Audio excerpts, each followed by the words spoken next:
Assalamualaikum, my name is Kinza. So I'm going to discuss step to prepare a C program of execution. कि हमारे पास जो programme है उसको execute करने के लिए हमारे पास ऐसे कौन से स्टेप्स होते हैं जिससे वो प्रोग्राम जो है वो एग्जीक्यूट होता है। सबसे पहले तो हमें एक प्रोग्राम लिखना पड़ता है, देन उसे क्रिएट करना पड़ता है, उसे एडिट करना पड़ता है। ठीक है, हमें सबसे पहले क्या करना पड़ता है, हमें एक प्रोग्राम को लिखना होता है, हमने उसे एडिट करना होता है, देन हम उसे मॉडिफाई भी कर सकते हैं, अपडेट भी कर सकते हैं। अगर हमारी कोई चीज़ रह गई है हम उसको हम उसे लिख दोबारा सकते हैं, हम उसे डिलीट भी कर सकते हैं अगर हमारा कोई एरर आ जाए। ठीक है, the first step is also create and edit a new program. It include writing, modifying and delete. ठीक है, program statement. This process is perform by using the text editor. ठीक है, ये प्रोसेस हमारा टेक्स्ट एडिटर की मदद से होता है, लाइक नोट पैड हो गया, ठीक है, वर्ड पैड हो गया। इसकी मदद से हम प्रोग्राम लिख सकते हैं, उसे क्रिएट कर सकते हैं, उसे मॉडिफाई कर सकते हैं, उसे डिलीट भी कर सकते हैं। ठीक है, most compiler provided text editor for writing source code of C program. ऐसे कंपाइलर भी होते हैं जो हमें टेक्स्ट एडिटर प्रोवाइड करते हैं सी प्रोग्राम लिखने के लिए सोर्स कोड पे, क्योंकि हमेशा हमें पता है कि जो कंप्यूटर है ओनली अंडरस्टैंड बाइनरी लैंग्वेज। ठीक है, but human can understand high level language. So high level language में अगर हम कोड लिखेंगे तो क्योंकि एक प्रोग्रामर ने कोड लिखना है, एक प्रोग्रामर ने प्रोग्राम बनाना है, तो देन वो हाई लेवल लैंग्वेज में प्रोग्राम बनाएगा, लिखेगा, ठीक है, क्रिएट कराएगा।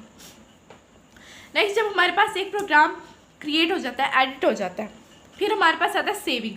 ठीक है, हम उसको जब सेव करते हैं, सेविंग प्रोग्राम, हम उसको प्रोग्राम को सेव करते हैं। The process of storing the program on disc.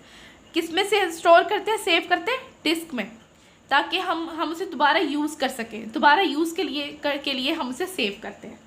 ठीक है, a program should be saved on disk to be used repeatedly, हम इसे दोबारा यूज़ कर सकें।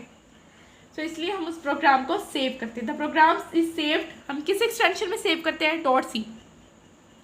हमारे पास सेव की जो अगर हमने एक प्रोग्राम सेव किया है तो उसकी हमारे पास एक्सटेंशन आएगी .c। ठीक है, इधर हमारा प्रोग्राम क्रिएट हो गया, इधर हमारा प्रोग्राम सेव हो गया। देन हमारा प्रोग्राम जब सेव होगा तो वो सोर्स कोड में होगा, तो सोर्स कोड में तो प्रोग्राम एग्जीक्यूट ही नहीं होगा। देन हमें उसे कंपाइल करना पड़ेगा, कंपाइलिंग से हमें उसकी कंपाइलिंग करनी पड़ेगी, compiling a program. The process of converting source code into object code, source code into object code, कि हमने एक प्रोग्राम किस में लिखा था, हाई लेवल लैंग्वेज में, तो हाई लेवल लैंग्वेज जो कंप्यूटर अंडरस्टैंड नहीं करता, तो देन हम इसे क्या कन्वर्ट किस में करना पड़ेगा, ऑब्जेक्ट कोड में, बाइनरी कोड में। बाइनरी कोड में हमसे कन्वर्ट करेगा कंपाइलर, कंपाइल करेगा।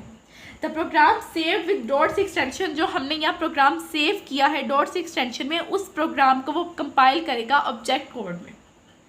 ठीक है, the source program can not be executed by the computer, हमें पता है, because it's a high level language होती है उसमें। So a compiler convert the source program into object program, so वो इसको रन करा देगा। सो जब हमने इसको सोर्स प्रोग्राम हमारा जब सेव हुआ था तो वो .c एक्सटेंशन में हुआ था, लेकिन अगर हमारा जब वो सोर्स प्रोग्राम ऑब्जेक्ट प्रोग्राम में तब्दील होगा तो वो किस एक्सटेंशन में सेव होगा, .object में, obj। ठीक है, .obj में वो सेव हो जाएगा। नेक्स्ट हमारे पास आता है कि हमने क्रिएट भी कर लिया, सेव भी कर लिया और उसे कंपाइल भी कर लिया। ठीक है, देन हमने कल पढ़ा था कि अगर हमारे कंपाइलर में कोई सिंटैक्स एरर आ जाए तो हमें वो क्या करता है, वो हमें एरर मैसेज शो कराता है। कंपाइलिंग के बाद अगर हमारा कोई एरर है उसमें कोड में, एक प्रोग्राम में, तो हमें क्या शो कराता है, syntax error. Syntax error mean error message show कराता है। ठीक हो गया। ओके, हमने कंपाइलर में पढ़ा था कि कंपाइलर में एग्जीक्यूशन के लिए हमारे पास 3 चीज़ें होती हैं।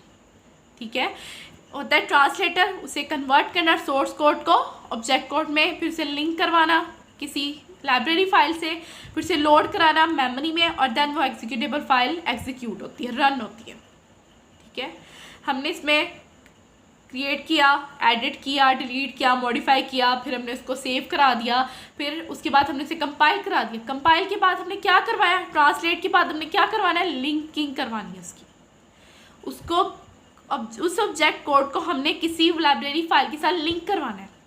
ठीक है, देन हमारा आएगा लिंकिंग का सी प्रोग्राम। लिंकिंग का सी प्रोग्राम में हमारा है the process of linking library file with object program. जब हमारा कोई लिंक करता है, हमारा कोई लाइब्रेरी फाइल जो है, हमारे पास जो लाइब्रेरी फाइल है वो लिंक करे लाइब्रेरी फाइल किससे लिंक करेगी? ऑब्जेक्ट फाइल से, ऑब्जेक्ट फाइल से वो, ठीक है, हमारा वो क्या लिंक करेगी? लाइब्रेरी फाइल किससे लिंक करेगी? ऑब्जेक्ट फाइल से, ठीक है, ऑब्जेक्ट फाइल से वो लिंक करेगी। जब हमारे पास ऑब्जेक्ट फाइल में एक लाइब्रेरी फाइल ऐड हो जाएगी दैन हम उसे बताएंगे कि हमने ये लाइब्रेरी फाइल ऐड की है, फंक्शन फाइल ऐड की है, दैन वो हमें ऑब्जेक्ट फाइल में उसका लिंक करा दे। The process of linking library file with object program is called linking, ठीक है। These file are use to complete different task such as input output. हमें इनपुट आउटपुट के लिए कोई फाइल चाहिए होती है, studio.h हम जिस तरह यूज़ करते हैं सी प्रोग्रामिंग में, तो ये फाइल क्या काम करती है? हमें इनपुट आउटपुट शो कराती है। अगर हमने एक यूज़र से इनपुट लेनी है तो अगर हम ये लिखेंगे, हम ये वाली लिंकिंग फाइल उसमें ऐड करेंगे तो हमें वो इनपुट या आउटपुट हमें शो कराएगा, अदरवाइज़ वो हमें शो नहीं कराएगा। लेकिन अगर हमने कोई फंक्शन उसमें ऐड कराना है, जैसे math.h है, मैथ फंक्शन होते हैं, वो अगर हमने करवाने हैं तो दैन हमने ऊपर ये फाइल ऐड करनी पड़ेगी, लाइब्रेरी फाइल ऐड करनी पड़ेगी, तभी वो हमें कोई फंक्शन उसमें चलाएगा, एग्जीक्यूट करेगा, अदरवाइज़ वो नहीं करेगा, ठीक है। The linker generate error message. अगर हमारे पास इस फाइल में, लाइब्रेरी फाइल में अगर कोई एरर है तो हमें एरर मैसेज शो करा देगा, ठीक है। So library file does not exist. जब एरर ही आ गया तो एग्जिस्ट नहीं करेगा, रन ही नहीं करेगा, इनपुट आउटपुट शो ही नहीं कराएगा वो, ठीक है। The file is non executable file. जब हमारा ये सब कुछ हो जाएगा तो जो फाइल होगी ना, ये वाली फाइल, ये किस में सेव होगी? .x में, एग्जीक्यूटेबल फाइल हो जाएगी ना ये, तो ये हमारी .x में सेव हो जाएगी, .exe में सेव हो जाएगी, ये इसकी एक्सटेंशन है। फिर जब हमने लिंक करा दिया उसको किसी लाइब्रेरी फाइल से, अब हमने इसको मेमोरी में सेव कराना है, तो मेमोरी में सेव कराने के लिए हम इसको बोलते हैं लोडिंग अ सी प्रोग्राम। हमें इसे लोड करवाना है, इसे स्टोर करवाना। In this step the loader load the executable file to the memory for execution. Execution के लिए हमें उसे किसी मेमोरी में स्टोर कराना पड़ेगा, तो देन हम इसको स्टोर करा देंगे। A program must be loaded in the memory in order to execute it, ठीक है। A program that place executable file in the memory is known as loader. जब हमने एक प्रोग्राम को मेमोरी में सेव कराया, देन वो एग्जीक्यूटेबल फाइल को अगर हमने मेमोरी में सेव कराया तो ही वो एग्जीक्यूट होगा, तो ही वो रन होगा, ठीक है। जब हमें पता है कि प्रोग्राम को मेमोरी चाहिए कंप्यूटर में सेव होने के लिए, तो जब तक हम उसे मेमोरी लोड ही नहीं करेंगे, इसको स्टोर ही नहीं करेंगे किसी मेमोरी में, तो वो हमारा कभी भी एग्जीक्यूट नहीं होगा।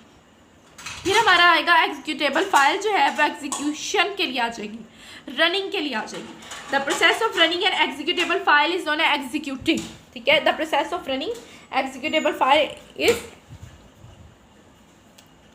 Is known as executing. उसको रन कराया हमने। The C+ program can be executed after compiling and linking, ठीक है। हमेशा C++ प्रोग्राम जो होते हैं उसमें एग्जीक्यूशन कब होती है? जब हमारा लिंकिंग हो, लोडिंग हो, कंपाइलिंग हो, ये तीनों चीज़ें हो तो हमारी एग्जीक्यूशन फाइल होगी, okay. In the last step the program is executed, ठीक है। प्रोग्राम एग्जीक्यूट हो जाएगा, प्रोग्राम रन हो जाएगा, राइट। प्रोग्राम जब रन होगा, the instruction return the program executed by the computer, तो हमें वो क्या शो करा देगा? आउटपुट। अब हम इन सारी चीज़ों को एक फ्लो चार्ट डायग्राम में देखते हैं, ठीक है। हम एक फ्लो डायग्राम में इसको देखते हैं, सी करते हैं। So the first step is हमने उसको एडिट कराया, द यूज़र एंटर प्रोग्राम, हमने उसे एंटर कराया, क्रिएट कराया, मॉडिफाई कराया, डिलीट किया स्टेटमेंट कोई, देन फिर हमने उसको क्या किया? सेव किया। सेव इन हैज़ा किस में किया? सोर्स फाइल में। सोर्स फाइल में क्यों किया? Because human can understand high level language. फिर वो सोर्स कोड किसके पास गया? कंपाइलर के पास, ठीक है। जब वो सेव हो गया, वो सोर्स कोड किसके पास गया? कंपाइलर के पास गया। कंपाइलर ने इसे क्या किया? कंपाइल किया। किस में? ऑब्जेक्ट कोड में। जब कंपाइलर ने ऑब्जेक्ट कोड में से कंपाइल किया, अगर उसने एरर मैसेज शो कराया, देन हम उसको पहले, अगर एरर मैसेज शो कराया हम उसको करेक्ट करेंगे एरर को, देन वो सोर्स फाइल को ऑब्जेक्ट फाइल में कन्वर्ट करके किसको देगा? लिंकर को। लिंकर को देगा कि इसमें कोई लाइब्रेरी फाइल ऐड करो, ठीक है। जब वो लिंकर लाइब्रेरी फाइल कोई फाइल लिंक करा देगा ऑब्जेक्ट फाइल से, तो वो क्या बन जाएगी? एग्जीक्यूटेबल फाइल बन जाएगी। जब वो एग्जीक्यूटेबल फाइल बनेगी तो एग्जीक्यूटेबल फाइल किसके पास जाएगी? लोडर के पास, मेमोरी में स्टोर होने के लिए, ठीक है। लोडर क्या करेगा? उस एग्जीक्यूटेबल फाइल को मेमोरी में स्टोर करा देगा। जब मेमोरी में स्टोर कराएगा तो हमारे पास क्या आ जाएगी? एग्जीक्यूशन फाइल आ जाएगी, जिसको हम रन करा सकते हैं और फिर हम उसका आउटपुट ले सकते हैं, देन जब एग्जीक्यूशन फाइल जो रन होगी तो हमारी क्या आ जाएगी, आउटपुट आ जाएगी, हमारी आउटपुट शो हो जाएगी किधर, स्क्रीन पे, कंप्यूटर की स्क्रीन पे हमारी जो होगी आउटपुट शो हो जाएगी। कंप्यूटर इसको अंडरस्टैंड करेगा, बाइनरी लैंग्वेज है, इसको अंडरस्टैंड करेगा, एग्जीक्यूट करेगा फाइल को, देन हमारा जो भी हमारा उसमें होगा वो शो करा देगा। ठीक है, अब नेक्स्ट में हम पढ़ेंगे the basic structure of C program, कि हमारा जो स्ट्रक्चर है, हमारा प्रोग्राम बनाने का एक तरीका है, सिंटैक्स है, रूल्स है, वो क्या है। मैं आपको नेक्स्ट वीडियो में ब्रीफली समझाऊंगी। ठीक है, जैसे मैंने आपको पीछे बताया कि हमारे पास होती है हैश इंक्लूड, ये हमारा एक कह लो studio.h, ये क्या है, हेडर फाइल है। हेडर फाइल हम इसको किस तरह लिखते हैं, प्रोग्राम को किस तरह लिखते हैं, हम ये सारा नेक्स्ट वीडियो में पढ़ेंगे, ब्रीफली डिस्कस करेंगे। अगर आपको कोई चीज़ नहीं समझ आई तो आप कमेंट सेक्शन में बता सकते हैं, तो मैं आपको दोबारा समझा सकती हूँ वो। सो आज के लिए इतना ही। नेक्स्ट वीडियो में आपको बताऊँगी कि उसका स्ट्रक्चर, ठीक है, उसके स्ट्रक्चर क्या है, फिर स्ट्रक्चर्स के आगे पॉइंट्स हैं वो क्या है।